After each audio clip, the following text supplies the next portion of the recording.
Here we go!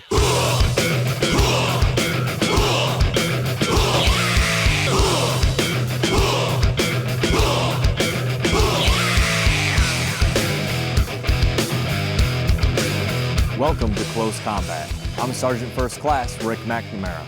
Coming up, we'll have all the bantamweight action in the Army Championship Combatives Tournament. But first, a look at why the program exists. Since the mid-90s, the Army has revitalized and revolutionized its combatives training program. Modern warfare has changed, and so has the need for hand-to-hand combat. The techniques you're about to see help diffuse hostile situations and save lives downrange. Here's a look at modern Army combatives. Modern Army Combatives program is as much about developing warrior ethos and confidence and agile adaptive leaders as it is about developing fighting skills. In fact, it's more about developing people who are self-aware. And it's always grappling with weapons, because we're always armed and they're usually armed, so grappling over weapons is what's really needed on the battlefield. So every time you come in contact with someone, it's combatives. You get people out there, you know, that they don't speak English. It's hard to communicate with them. Get on the ground, sir. And you don't know if they're friendly or if they're a bad guy, what they're trying to explain to you. And so you got to be able to control the situation without using deadly force. Keep it shit. Yep. Got it. The basic and tactical course, so what used to be the level 1 and 2, are taught out around the force in the units by their indigenous instructors. And what we do here at the combative school is we train those instructors. Well, you know, I knew it would be hard, but in my brain I was like, okay, it's going to be hard, but physically when I'm out there and I'm sweating, drenched, I had no idea it'd be this physically exhausting. I had not done anything in my military career that was this physically exhausting. As you see, each time we add something new to it and then put it all together. And then the last week, we kind of incorporate everything into scenario-based training. So they'll use all the tools that they've acquired through the course, how to fight with a rifle, how to fight with a pistol, how to fight with a knife, all the importance of dominant body position put into scenario training. They get in a predicament in training and they see that they can get out of it. They're taught how to get out of the hold or the move that someone has, or how to get up and create space so that they could, again, control a situation. All right, sir, get your hands up. Hands up. And from that, I said, wow, I'm not afraid now. Get out of the vehicle, sir. Get out of the vehicle. It makes a big difference when you go in there and you can physically grab someone and handle them and bend them to your will. Your other hand, sir. Without hurting them. Because like I said, I mean, people see that. And they see that, you know, you're forcing your will upon them, but that you're not abusing them. Our soldiers go out and have life and death fights routinely. It's got to be real, because if it's not, we're going to hear about it immediately. Somebody's going to get killed. The Marine Corps has its own combatives training. The Marine Corps Martial Arts Program, or MCMAP, traces its roots back to the trench fighting of World War I. It's come a long way. MCMAP is a whole Marine program.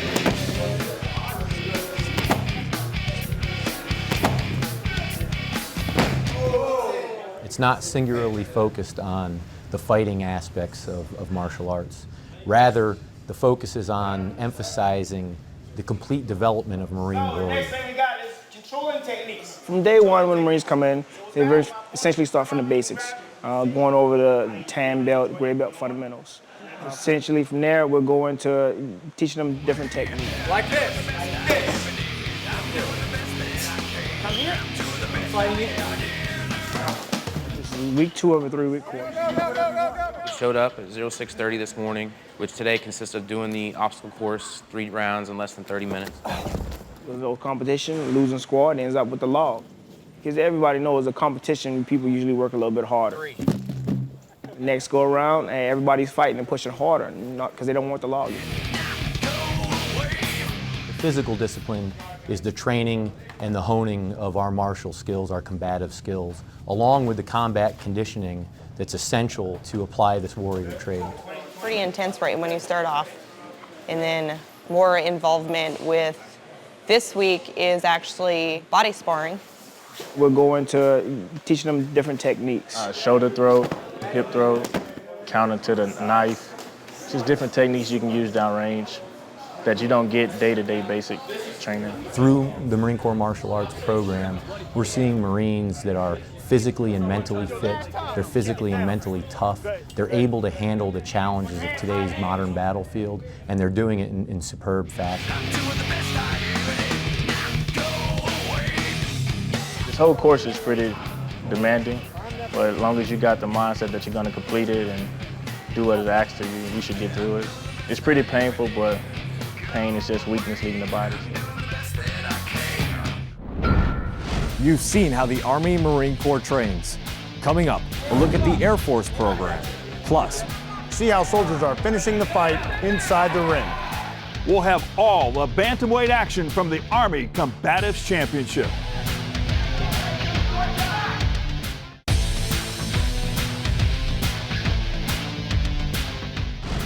I'm Van Stokes, here with Matt Larson, Director of the Army Combatives Program.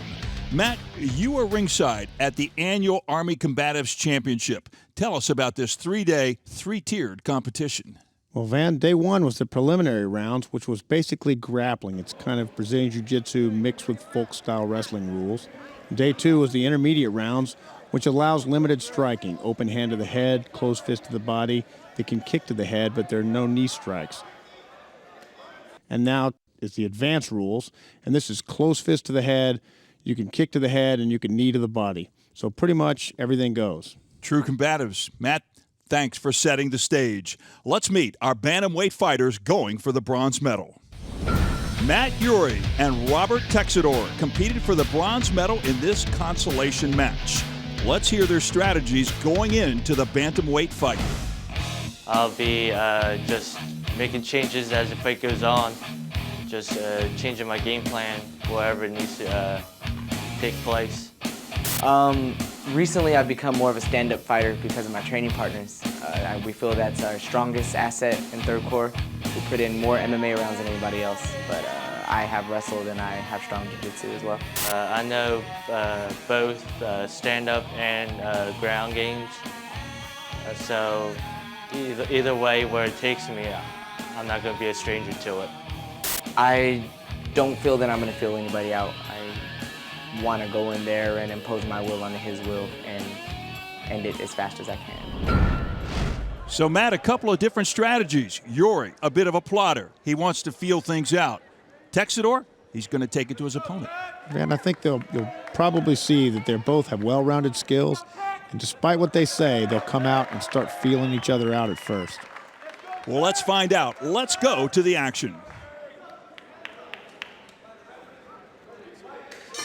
And there's the bell. The squared ring, if you will, Matt. The venue, Fort Benning, Georgia. Smith Gymnasium. Smith Gymnasium is named after Paul R. Smith, who was a Medal of Honor winner early in the war. Now again, Texador landing a couple of jabs, boxing technique. Texador with the blue belt on, and Urey with the red belt. They search each other out a little bit like two boxers. Well, boxing is pretty much the basis of all hand-to-hand combat, or all striking skills. Well, there's a good strike right there by Texador. That's right. And I think Texador has a little bit better, a little more crisp strikes than Urey does at this point. And Texador tries to land a 1-2. And right off the bat, it really does resemble a bit of a boxing match. In the early days of the program, I used to send all the instructors out to the local boxing gym and make them fight out there until they had their first or second amateur fight or victory before they could even work at the school. So it's an important thing for everyone to know. A little bit of close-in fighting right there as they separate, come back to a neutral position, if you will. Of course, you'll see the difference here is that they have to be able to transition smoothly between the ranges. Boxing isn't enough. It's boxing and rolls right into grappling and wrestling and takedowns. A little bit of ringmanship. You need to know where you are in the bout. You also need to know where you are in the ring. Oh, there's a quick. And a quick takedown with the head and arm. Urey in the top position right now. Texador. in the bottom. And you see a little bit of blood right now in the face of Yuri. But you know what? They just ignore that, don't they? They do. It looks like Texador is defending well. He's got a good guard here. He's using his legs to avoid punches. He's holding them tight so that he can't get room to strike. Yuri in the top position. Texador fighting for what he's worth. Working for an armbar here. Looks like he almost has it. What's the referee looking for? Oh, and there's a good look right now on the face And of Matt Yuri. He's switching over to the omoplata. You can see that's an arm lock where he's using his hips to work that arm up behind his back. And that's the omoplata. Roger. Big snapback, pull back on the head, if you will, by Texador. And not only, look, he's got a choke going there. Looks like a choke. Choke hold, and that's a tap out. That's it. That is a tap out by Matt Yuri. He feels he's in a defenseless position. He has no alternative but to simply tap out and tapping the shoulder of his opponent. It was a very interesting technique. You had both the arm lock and the choke going. I think the choke is what got him. At the end, you need blood going to your head to stay awake. Let's give a listen to the announcement. There it is. The hand raised. The winner by a choke in the blue corner, representing Third Corps, Robert Texador. So Robert Texador, representing 3 Corps and Fort Hood, Texas, wins the bronze medal in this bantamweight division. It's a pretty good representation for 3 Corps. Well, 3 Corps and Fort Riley are in contention for the championship this year, so this was a very key fight for both teams. So Texador, very much the aggressor. Coming up later on in the show, we'll be back with the action from the gold medal fight in the bantamweight class. Stick around. There's more on Close Combat.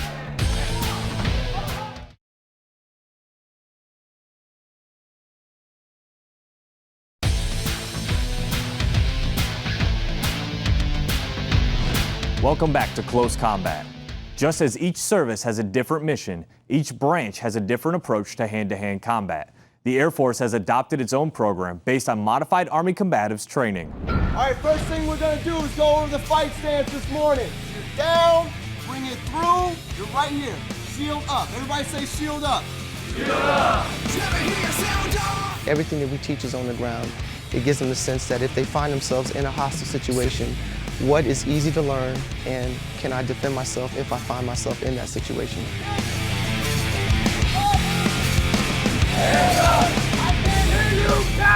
Airmen are on the ground outside the fence in today's joint expeditionary Air Force doing things and finding themselves in positions that they may not have found themselves in a couple decades ago, or even a few years ago. So this is tremendously important to be able to at least have a basis from which to know how to defend themselves. All right, reset. Position before submission. A lot more intense than I expected it to be. I thought from what I'm used to, my past experiences told me that when we came out here on day one, it would be kind of by the numbers. They taught us what we needed to know, and then we got to apply it. His legs are always up. You say leg like a belt, foot like a hook. Say it. Leg like a belt, foot like a hook. You fall back holding your elbow, you're not going to break an arm by accident. In this class, we only break arms on purpose. Definitely demanding. It's a little bit tougher than a regular PT regimen because it's a full body workout. You're constantly on the go, you learn new things, have to try new things. Technique is very big, so you're trying to learn technique but also master the moves at the same time. All right, you see how he's able to pull you in like that? Yes, sir. When we say good core posture? Yes, sir. That way when he tries to pull you, you're right there. When we deploy, we're prepared with a skill set that if in the event we have to engage the enemy at close quarters battle, that if our weapon jams or if they close the distance where we can't use our primary weapon, that we also have another tool to defeat the enemy. And he's going to scissor his legs, just like a pair of scissors. And now he's on top in the mount. Okay, basic mount position, just like in a third grade fight, right? On the playground. You get on top of the opponent. Anybody seen A Christmas Story? When Ralphie gets on top and he just starts beating away, think of that. We still are in the early stages of the program. Right now, the officers at OTS, the Air Force Academy, and here at ASPC at Maxwell get the training. Eventually, we hope to move to BMT. It got started here at Maxwell in January of '08, and it's kind of progressed since then. But we really look to bring it to basic military training one day and to be out there training with the enlisted corps as well. The other arm going underneath the armpit with an opposing thumb's grip. Everybody say opposing thumb's grip. Opposing thumb's grip. The interest in this combatives program is phenomenal. It's to the point, you know, we're getting calls here at the Academy daily from young airmen, young officers all across the Air Force trying to lean forward and do more and more and more out at their units. So it's tremendously popular. It's a great experience. I think every airman should know how to use hand-to-hand combat in case of the fact that they're called upon to go down range and need to have this tool set in their kit bag.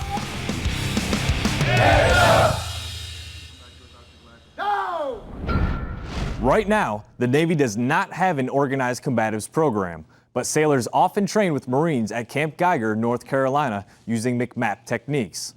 Up next, a look back at the history and evolution of modern Army combatives, plus the gold medal fight in the bantamweight class coming up on Close Combat.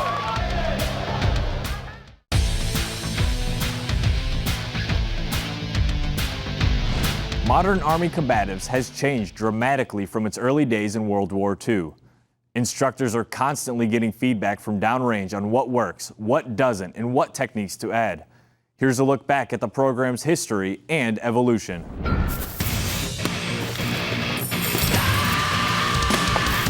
We've had combatives training forever. The first combatives training manual in the United States Army was written in 1852 by George McClellan when he was a captain. So we've had hand-to-hand combat doctrine since that time. But there's never been a day, at least since World War I, when we've had the average soldier actually learning anything from the program. Well, the combatives program began really back in 1995. The commander of the 2nd Ranger Battalion, which was General Stan McChrystal when he was a lieutenant colonel, he said, hey, I want to have hand-to-hand combat training in the unit. So we did what anybody else would have done. We busted out the manual and started doing what the Army doctrine said to do, and it was a big waste of time. So we went back to him and said, hey, sir, you know, this is kind of a waste of time. And he said, well, obviously it's not hand-to-hand combat training that's a waste of time, so it must be the method that we're using to do it. So he tasked us to figure out a better way. We started looking around to various sources of, martial arts training and what other units and what other armies in the world had done. Strangely enough, most armies in the world don't even train, much less have effective hand-to-hand combat training. And those that do, they generally have some sort of cultural reason why it would be effective. When you teach people how to really fight and they know it's real. And so I knew all along a couple things. Number one, I knew that this was useful stuff that soldiers needed to know. But number two, I knew that it would spread throughout the Army. I was a traditional martial artist for a long time, so I trained my guys back in the 80s and whatnot in the martial arts I was doing, karate and judo and whatnot. And I made the same mistakes that most every martial arts teacher in the military does. I taught those martial arts and the training methodologies and pedagogies from them to my soldiers. And I was entirely unsuccessful because those training methodologies and pedagogies, they don't fit the culture of the Army. They don't fit the reality of how much time you have to dedicate to it, who's motivated to do it, etc. When I started doing this method, it worked immediately. The boys really learned how to fight, and they knew it, and they were fired up about it. And then it started spreading, from that squad to that platoon, to the company, to the battalion, to the brigade, and it was obvious. Show somebody something that's real, they know it's real, they get fired up about it. And learning how to fight, it's life-changing. Stick around. Up next, all the ringside action from the bantamweight gold medal match in the Army Championship Combatives Tournament.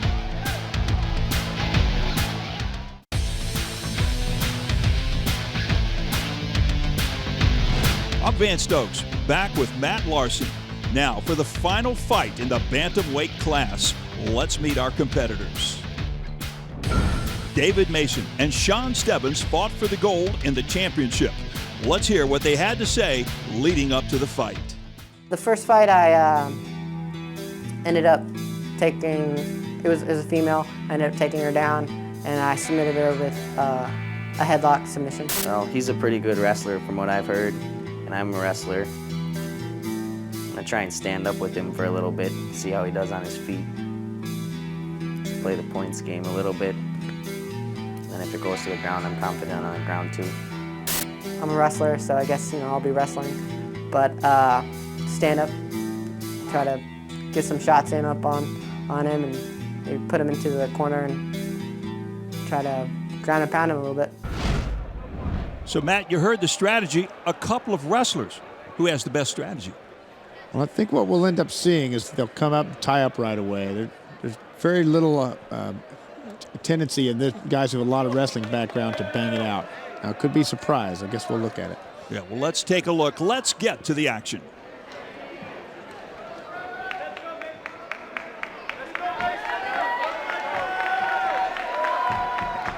Ready to start this bantamweight gold medal match. Sean Stebbins has the blue belt, comes right out on the attack with the red belt, David Mason.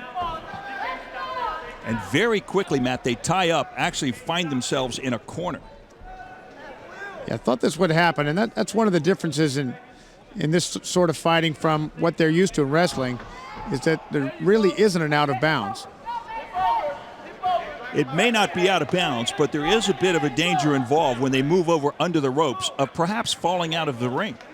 And the rule is that the out of bounds shouldn't change the outcome of the fight. So you can see the referee now stopping them to start them back in the same position. He was basically waiting for a chance so that he would know exactly where to put their arms, legs, etc. So David Mason is in the top position as he was on the edge of the ring, comes back to the center of the mat to restart this bout.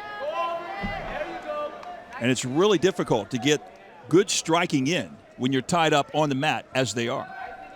You can see this is what, once again, his wrestling background. Wrestling is a game of position as well, and he's in a good position, but to be able to cause damage is something that he's not used to.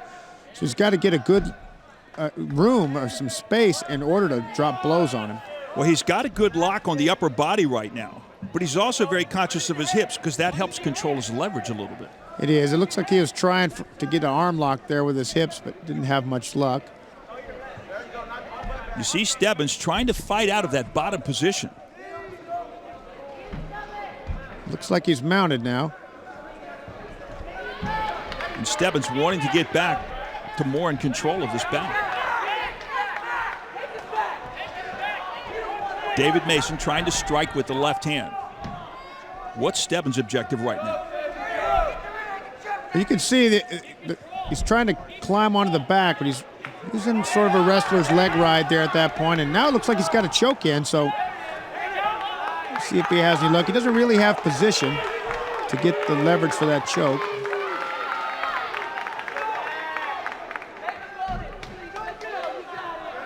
Mason still trying to come around in the top position. The glancing body blows, they do damage? Not really. He can wear him down over time with him, but mostly he's just showing some action so that they don't stand him back up. Now the scoring. This is a 10-point must system. Explain the scoring. Well, the scoring evolved from boxing, and basically a 10 points must means that each of the three judges must give one of the fighters 10 points for the round. He'll give the other fighter 9 if it's a slight advantage, or 8 if it's less, and 7 if he's totally dominating the fight. And when you get much beyond that, they probably will have stopped it. And you can see me there holding the ring to keep his head out. That's one of the things about a ring. It's not really designed for this type of fighting. This fighting can take place on a mat, like a wrestling mat, in a boxing ring, or in a cage. And there's actually some safety elements inside the cage. That's true. One of the big misconceptions around the Army is why you would have a ring or a cage. The cage is actually a much safer venue to go with, and we'll probably be going with those in the future. So Sean Stebbins, who found himself in the bottom position throughout much of this first period, now is in the top position. Although Mason says not for long, because he comes out the backside. I think he's working around in the side control position well. There's a pretty good scramble. Both of these soldiers are know what they're doing. Combatants with a wrestling background are not that accustomed to striking. They need to learn that. And it puts a whole new spin on things whenever you can start punching a person in the face. So David Mason has that front headlock. I wouldn't, again, call it dominance, but I would call it control, Matt. The thing about control is it only matters if you can do something with it. So right now, there's not really any damage going on either fighter. So even though he's on top and he has the headlock, he's not doing anything with it. Again, this is championship bantamweight competition for the gold medal. 3 5-minute rounds, correct? That's correct. Unless the bout stops prior to the conclusion of those 3 rounds. It can finish at any time by choke or by arm lock or submission hold. The referee also has the power to stop it, as does the ringside doctor and the corners. David Mason back in on the top position right now on Sean Stebbins. Those knees to the body are pretty good. Stebbins from the Minnesota National Guard. Mason, 3 Corps in Fort Hood, Texas. These are 2 of the top programs around the Army. Surprisingly, the National Guard has some very, very good teams.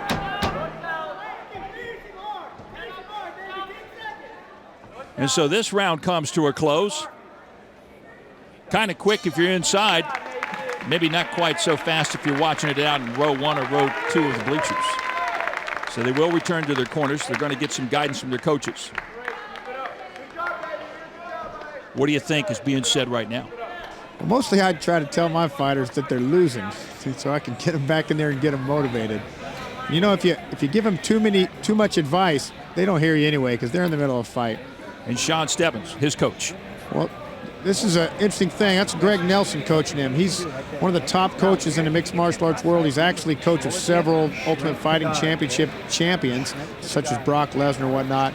And you can tell if what he's telling him there is some simple advice.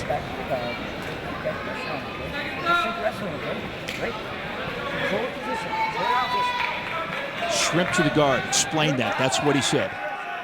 Well, that means he needs to move his hips in order to put him in a good defensive position. I'm sure it'll come up again, so. Well, here we go, round number 2. Sean Stebbins in the blue, and again, grappling as they are, they go very, very quick to infighting, close combat. There you go. Mason, again, has the leg of the tilt back of the shoulders. No points awarded for that. Well, that's correct. And the points are the judge's opinion of how things are going on. One of the things we tell the fighters, if you don't knock the guy out or submit him, you really left it to somebody's opinion of who won. So this is what we were talking about the guard earlier. Now Stebbins has placed Mason inside of his guard. That's how his legs are locked around the waist. And it's not a winning position, but it's a good defensive position. Good defensive position, correct. Close combat, as this mirrors combat readiness. You don't get timeouts in combat. You don't stop the combat to get a drink of water. It continues because, again, this mirrors what these soldiers may see in combat.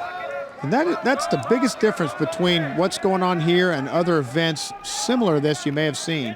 Is that for these soldiers, this is the training. The what happens in the ring, it's not really the end. They're both actually training for the battlefield. You know, many of the fighters, in fact, most of the people in this tournament have been in actual hand-to-hand combat downrange, and that's the real point where lives are at stake. A pretty good shot there. It is a good shot. Now, if you're Stebbins, you're on the bottom right now.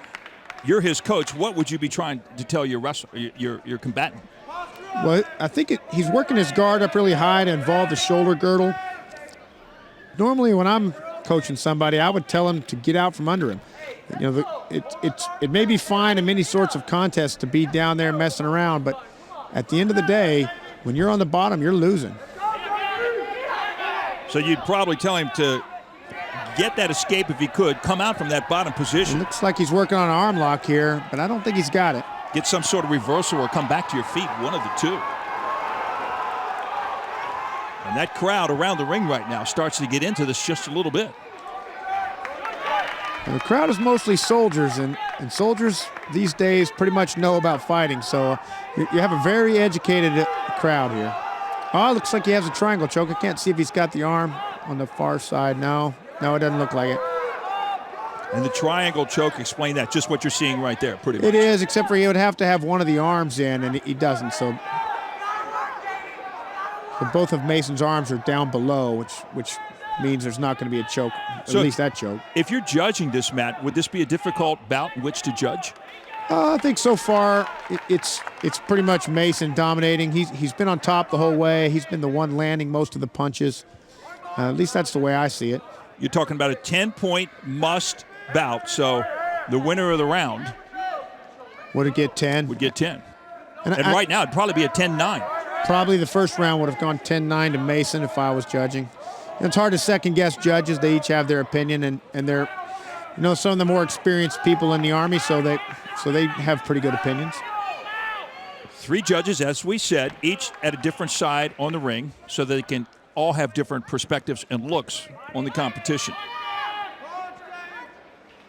Yeah, just as you see from the camera, it's hard to tell what's going on from the other side of the ring sometimes. Mason smothering Stebbins very, very much. And as they slide under the ropes, they're brought back to the center of the ring. That's right.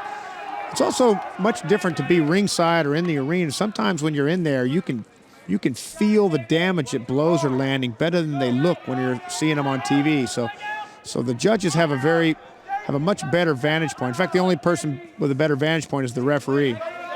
Again, 3 5-minute rounds. So tell me, what role does conditioning play in this? Well, there's probably nothing harder in the world than going against somebody who's also trying to beat you up. And we, on purpose in our competitions, have various time limits. In the preliminary rounds, they have 1 5-minute round. But in the semifinals, it's 1 10-minute round. So you can imagine, how long is it to be in there fighting for 10 minutes? And that's because they take different kinds of conditioning. We don't want our fighters spending their training energy prepping for the contest. The contest is there to prep you for war. Well, right now, David Mason feels very much like he's in the midst of a battle as he tries to land those striking blows. No damage, though. Yeah, very little damage going here. The defense is pretty solid. He's actually getting some good submission attempts in. He did land a glancing blow off the side of the face, though. It's a pretty good knee to the back there a second ago. And there was the bell to end the second round. So they'll come back to the corners, get more guidance from their coaches. The time in the corners, 60 seconds. I think if I was Stebbins' coach, I'd be telling him to keep his distance, stay up, throw punches. Let's see what he's saying there. Bring up that guard high, okay? Because if you open your guard, you'll be able to walk through it. You're doing good, but you can pull that elbow a little bit more and pull it through the armbar. It looks like he's giving him all advice on the ground. Yeah, he's telling him to open his guard right now, Matt. He's saying, bring your guard up. I think he's telling him to walk it up towards his shoulders. Every time he gets his legs open to try submissions, it seems Mason has a chance to get through it. He's also saying to control the elbow. So that's got an importance, too, of where the elbow, we talked about the hips, but where the elbow is in relation to your body also will expose you. And when you're the man on the top inside the guard, one of the things you do is use your elbows to control the guy in the bottom's hips. And so as we get set for round 3, you see them tap the gloves. Again, a boxing technique that many boxers use prior to the start of a particular round. Well, one thing to remember is that even though we're talking about teams and competition, these men all know they're on the same team. You know, that everybody here is a soldier, and they're really in this helping each other. Well, it's one army and it's one fight, but the combative tendencies that they need in battle, that they need in combat, are honed with the Army Combatives program and in competitions like this. It's really true, too, that the values that it takes to become a good fighter are the things it takes to become a good soldier. You'll see at the end of the day, they'll hug each other. Well, they both know that really, in this tournament, it doesn't matter who wins. It really matters that both of these men are better trained at the end of it. David Mason has the head buried right now. Sean Stebbins has the body lock, the front body lock, if you will. and Yeah. tries to land this glancing left-hand blows.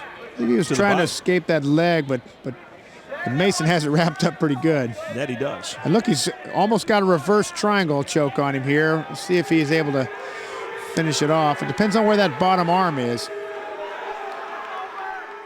It's in Now, there. if he's able to tighten that grip, you could possibly see David Mason in a situation where he'd say, that's enough. That's Possibly. right. I'm not sure where his arm is, but to be effective, the choke has to cut off the blood supply to his head. So it's very nuanced once you get in there. And again, those gentlemen you see on the side, they're there for safety purposes. Yeah, you can tell they're pushing on the rope. They're just trying to keep him inside the ring. And out from underneath comes David Mason. Stebbins lifted somewhat off the mat, but he's really hanging on for all it's worth, is he not? Well, he's got that choke, and he thinks he may be able to finish it. And it's of note that he probably lost the first 2 rounds, so he really wants a submission if he can get it. You've got to go for that dramatic finish if you think in your mind that somehow, some way, you might even be behind. Well, we don't know what those judges have scored. You can see they're out under the ropes now. But the referee doesn't really want to stop it so long as it's safe. And there you see the build-up mat from the side of the ring. In boxing rings, it just drops straight to the floor. But there you see the built-up platform adjacent to the ring itself. As they slide back under the rope right now, the bottom rope in this boxing ring. Yeah, the referee doesn't really want to stop it because that choke is maybe there. And if he stops it, it might change the fight. It's imminent, isn't it? I mean, this bout has the potential to end, and the referee doesn't want to take that out. Now, That's David right. Mason. It's like again, he's out now. I bet he was stopping for too long. David Mason there we trying to go. help push him out. And you can hit with the fist, the elbow. No elbow strikes No in elbows. this competition. And the reason is elbow strikes mostly just give cuts, and we have to be a little bit more protective with our soldiers. Last year's tournament, the 101st Airborne team fought on Sunday and deployed to Iraq on Monday. So at the end of the day, we have to be a little bit more protective, keeping our soldiers safe. You'd have to say they came out of the competition a year ago, went back to Fort Campbell, got on that airplane and were combat ready. That's right. David Mason, as they came back to the center of the circle of the ring. David Mason, again, in the top position now. And Stebbins, throughout much of this bout, all 3 periods, has really tried to fight from the bottom position. Well, I think it's been forced on him. Mason is seemed to be the superior wrestler, and he's managed to be in top position most of the fight, and he hasn't done a whole lot of damage with it. So winning, but not dominating.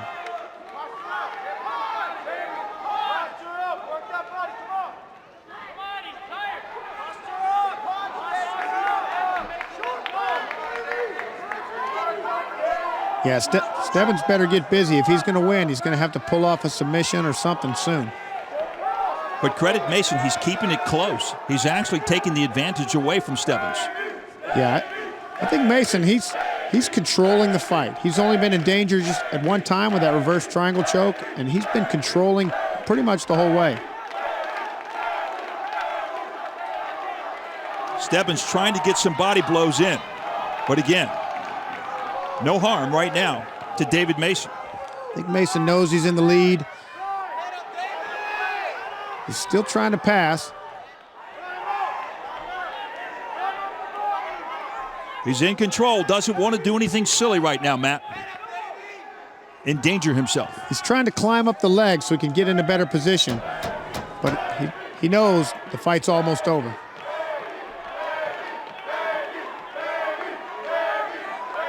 Well, we talked about it at the beginning. A couple of wrestlers, they've been going at it throughout on the mat through the vast majority of this bout as round number 3 comes to a close.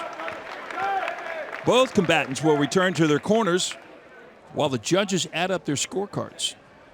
I think Van, that there's really no doubt that Mason probably won the fight. He was on top most of the fight.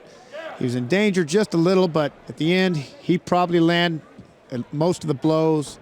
got the takedowns, dominated positionally. I would suspect he'll be the winner.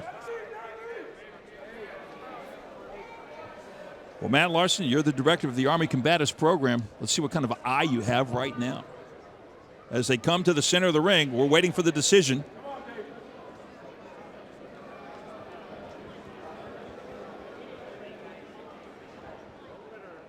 The winner by split decision in the blue.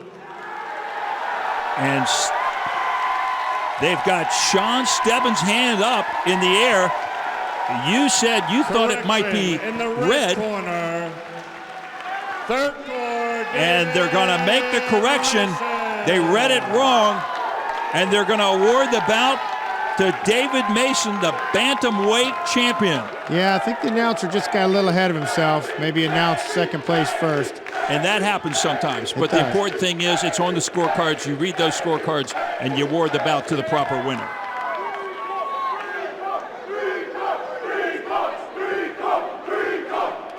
So it was a pretty good bout between two combatants, both former wrestlers. Yeah, you saw it was grappling most of the way, and the person who dominated the position was the winner in the end. And that's an important thing to remember. Wrestling is a game of position, which is very important in fighting. Of course, it doesn't give you the skills to submit, so you can see wrestlers sometimes have to play catch-up or learn those skills. Well, they fought with their mind as well as their body. Well, let's hear from our winner. So, how does it feel to be a champion? Feels good. I cut a lot of weight. It feels good when it pays off. What was your strategy coming in? I'm a wrestler. That's what I do. So that's what I wanted to do. And I came out here, threw a couple through my hands, and then took them down. All right. You got any shout-outs for anybody? Yeah, I'd like to thank my team, my coaches, my family, everybody who's been a part of my life my entire life. All right. Thank you. Congratulations. Back to you. Let's hear it once again for bantamweight champion from 3-Corps, David Mason. Matt, tell me, why is this competition so important to the Army Combatives program? Well, the difference between this and other competitions is that this is actually just training. The purpose of the Combatives program or the Combatives competitions is to spur people on to train their hardest. And remember, these aren't the real fights. The real fights happen downrange in Iraq and Afghanistan and wherever soldiers find themselves in conflict. So that's what's really important, pushing people to be their very best. Training for real combat. Thanks, Matt. Congratulations to our winner, David Mason from 3-Corps in Fort Hood, Texas, in the bantamweight division. For Matt Larson and myself, this is Close Combat. Here we go!